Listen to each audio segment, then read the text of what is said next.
नमस्कार, आप देख रहे हैं बिहार उज्जवल न्यूज। मैं चेतन थिरानी। आइए देखते हैं आज की ताजा खबरें। और आप लोग के माध्यम से विभाग के स्तर पर सरकार के द्वारा जो योजनाएं चलाई जा रही हैं, आम जन के लिए जो कार्य किए जा रहे हैं या जो राज्य के विकास के लिए काम हो रहे हैं, वो आप लोग के माध्यम से आम जन तक पहुंचाने का एक बहुत ही महत्वपूर्ण माध्यम और प्रखर माध्यम ये संवाददाता सम्मेलन है।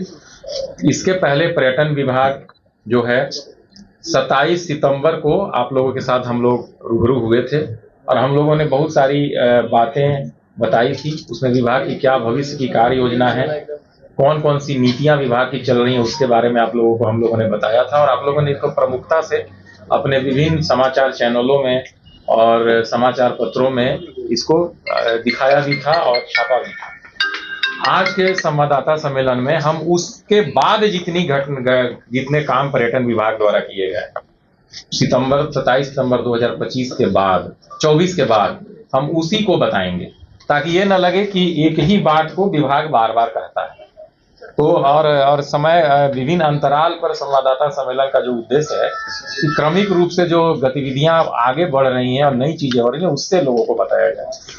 तो इसके क्रम में माननीय मंत्री महोदय अपनी बात आपके समक्ष रखेंगे, लेकिन उसके पहले और माननीय मंत्री महोदय का भी ये प्रथम संवाददाता सम्मेलन है अभी पर्यटन मंत्री के रूप में, और मैं इसके पहले मेरा ये दूसरा है।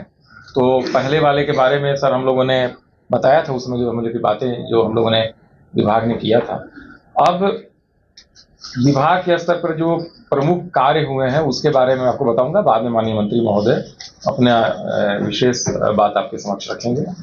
आप लोगों को बिहार पर्यटन नीति 2023 के बारे में हम लोगों ने पिछला बार बताया था, उसके प्रावधानों से अवगत कराया था। उसके बाद उस नीति पर पूरे उद्योग संघ के साथ पर्यटन के जितने भी निवेशक हो सकते हैं संभावित, सबके साथ बहुत विस्तार से चर्चा की गई। चर्चा के दौरान लोगों ने कहा कि इस नीति को आकर्षक बनाने के लिए कुछ अन्य चीजों का होना भी आवश्यक है। उसको ध्यान में रखते हुए सरकार ने उस नीति में संशोधन किया है और ये नीति 21 मार्च 2025 को ये नीति संकल्प के माध्यम से निर्गत हुई है। तो ये बहुत ही रिसेंट है, बहुत नया है।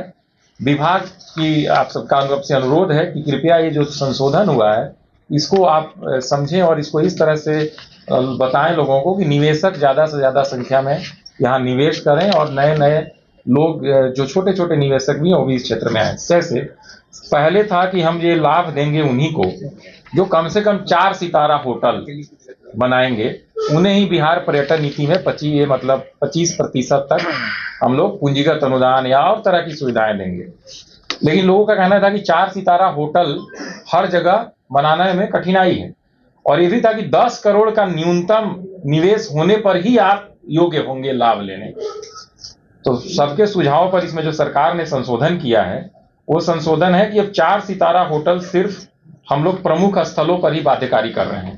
पटना, गया, बोधगया, नालंदा, राजगीर, मुजफ्फरपुर और भागलपुर, चूंकि बड़े जगह है यहाँ ऑलरेडी हमारे पास बजट होटल्स काफी हैं, तो हमको अब नया निवेश थोड़ा स्टार कैटेगरी में चाहिए।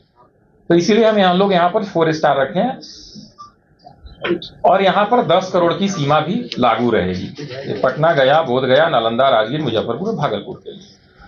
अन्य जिला मुख्यालय और शहर होंगे, अन्य जो जिला मुख्यालय में स्थित शहर हैं, जैसे मान लीजिए हाजीपुर, आपका मोतिहारी, बेतिया जो शहर है, उनके में 3 सितारा होटल हम लोग लागू कर रहे हैं, यानी एक ग्रेड हम लोग नीचे आ गए और परियोजना लागत 10 करोड़ से घटाकर 7.5 करोड़ कर दिया गया। और अब है कि बहुत सारे टूरिज्म के सेंटर हैं जो न तो जिला मुख्यालय में है न बड़े शहरों में है, वो बिल्कुल अनुमंडल प्रखंड स्तर तक, गांव तक है। वहां पर भी निवेश कोई करना चाहे तो रोक नहीं होना चाहिए। तो पर वहां भी न्यूनतम 2 सितारा होटल तक हम लोग लागू कर रहे हैं। तो 2 सितारा एक स्टार कैटेगरी होता है, उसका एक सर्टिफिकेट पर्यटन मंत्रालय के थ्रू मिलता है, पर इसका मतलब नहीं कि वो बहुत बड़ा सुविधा होगा। लेकिन स्टार रेटिंग में कुछ जो होता है ना, बेसिक चीजों को उनको ध्यान देना पड़ता है, बस इतना ही है। तो 2 सितारा होटल आप जा सकते हैं कहीं तक और उसमें 5 करोड़ तक का आपको इन्वेस्टमेंट करना होगा। तो आप देखिए लोगों की मांग पर संशोधन करके 10 करोड़ की परियोजना लागत को घटाकर 5 करोड़ तक किया गया, 4 सितारा होटल से घटा करके 2 सितारा किया गया। तो ये जो है आपका एक इन्वेस्टमेंट इससे आने की हॉस्पिटैलिटी सेक्टर में संभावना रहेगी।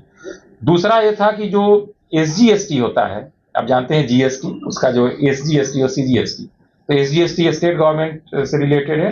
तो इस एसजीएसटी को हम लोग होटल स्टार्ट होने के या कोई भी चीज, इसमें होटल ही नहीं है टूरिज्म पॉलिसी में, इसमें रिसोर्ट्स है, वे साइड एमिनिटीज है,